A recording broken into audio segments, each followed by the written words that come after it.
Salam, selamat malam, salam sejahtera untuk kita. Bapak, Ibu, saudara-saudaraku yang dikasihi dan diberkati Tuhan Yesus Kristus. Selamat berjumpa kembali dalam renungan malam.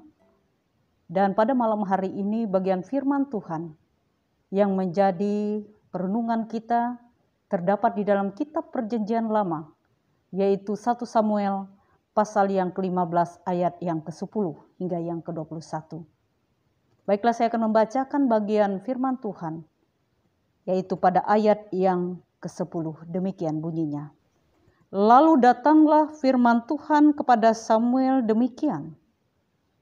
Aku menyesal karena aku telah menjadikan Saul raja, sebab ia telah berbalik daripada aku dan tidak melaksanakan firman-Ku.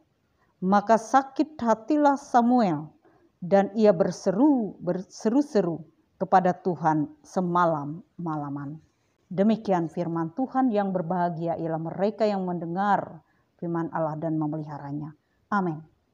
Bapak, Ibu, saudara-saudaraku yang dikasihi oleh Tuhan Yesus Kristus, ada dua pertanyaan untuk kita renungkan bersama pada malam hari ini.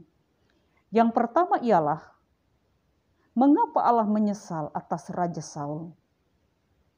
Dan yang kedua, apa alasan dasar tentang mengapa Tuhan menyesali sikap hidup Raja Saul? Nah, Bapak Ibu yang kekasih dalam Tuhan kita Yesus Kristus, tema kita adalah kunci kesuksesan hidup adalah ketaatan. Jika kita membaca 1 Samuel 15 ini secara keseluruhan, maka kita akan mendapati inti masalah sebenarnya, yakni ketidaktaatan. Tuhan menyuruh Saul untuk melenyapkan semua orang Amalek. Tetapi di sini Saul memberontak.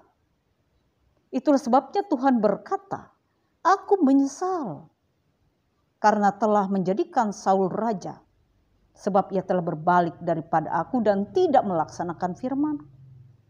Dan hasilnya Bapak Ibu yang kekasih di dalam Tuhan Yesus, Saul kehilangan jabatannya sebagai raja. Tuhan yang memberikannya kepada orang lain, yakni Daud. Kita lihat di dalam ayat 28-29. Lalu kembali kepada pertanyaan awal, kenapa kunci kesuksesan adalah taat?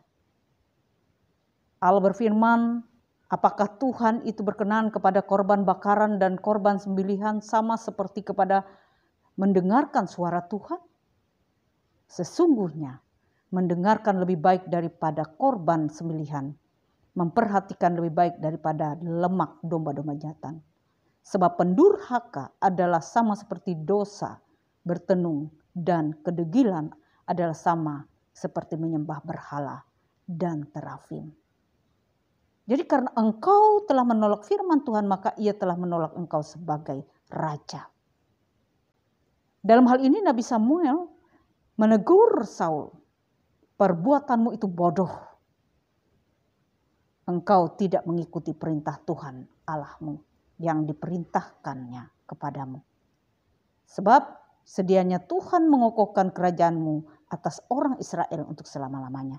Tetapi kerajaanmu tidak akan tetap. Dan Tuhan memilih seorang yang berkenan di hatinya. Dan Tuhan telah menunjuk dia menjadi raja atas umatnya. Karena engkau tidak mengikuti apa yang diperintahkan Tuhan kepadamu. Di dalam 1 Samuel pasal 13 ayat 13-14. Nah, Bapak Ibu yang kekasih di dalam Tuhan kita Yesus Kristus, ketidaktaatan akan membawa kehancuran.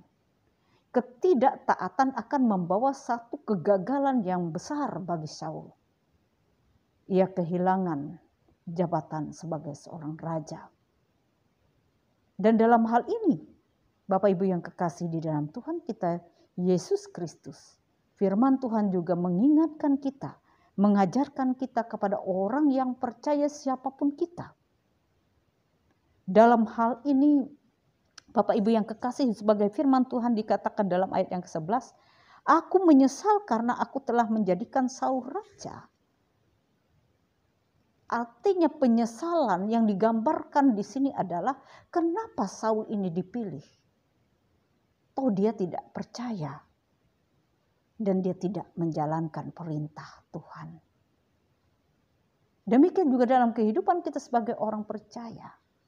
Jangan sampai Allah menyesal menjadikan kita sebagai umat pilihannya. Anak-anak yang Ia kasihi karena pelanggaran kita, karena dosa kita, karena kekerasan hati kita, karena kedegilan kita, dan karena ketidaksetiaan kita. Melewati firman Tuhan pada saat ini,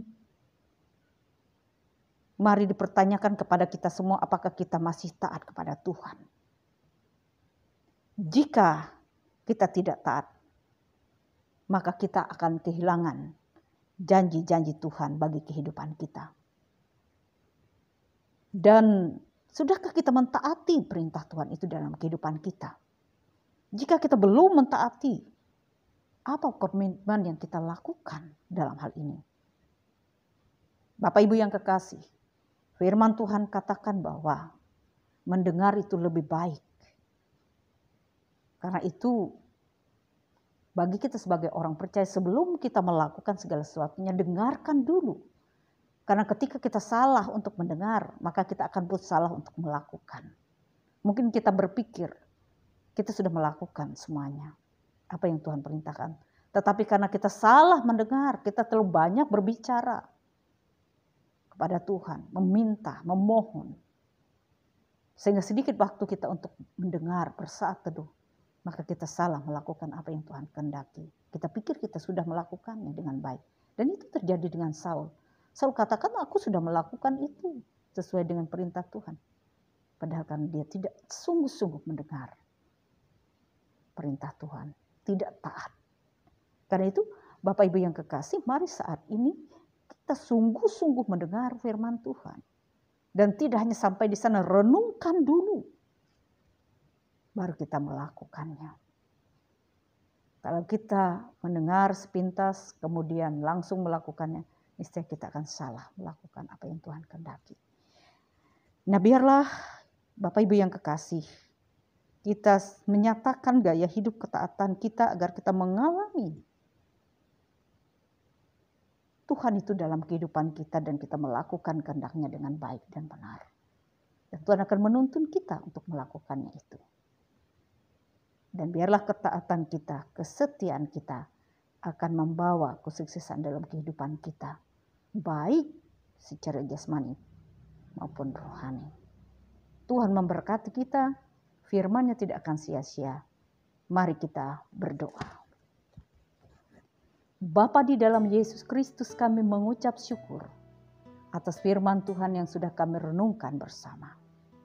Kami mohon kiranya Tuhan Engkau memberikan hati kami, hati yang taat, hati yang setia akan perintah-Mu. Baru kami melakukan semuanya dengan baik dan benar sesuai tuntunan-Mu. Sehingga ya Tuhan, kami tidak seperti Saul yang memberontak, yang tidak mau taat kepada Tuhan, yang akhirnya membawa kepada kehancuran dan kebinasaan. Karena itu mari kami senantiasa memohon kiranya Tuhan dengan kuasa Roh Kudus berkenan berikan kami hikmat dalam hidup ini. Sehingga kami senantiasa hidup taat kepada perintah dan kehendak-Mu. Hanya di dalam nama Tuhan Yesus Kristus kami sudah berdoa dan mengucap syukur. Amin. Shalom, selamat malam. Tuhan memberkati.